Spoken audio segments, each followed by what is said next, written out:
We're in the middle of the desert. This looks like a lot of rain, even if we are making it. If you get too much rain in the desert, that's what happens. Flash floods.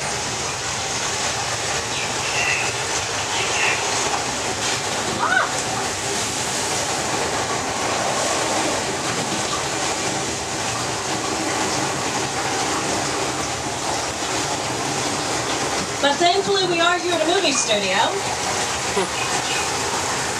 The flood has been caused by releasing several thousands of gallons of water from tanks at the top of the hill. Please don't worry, water is not being recycled.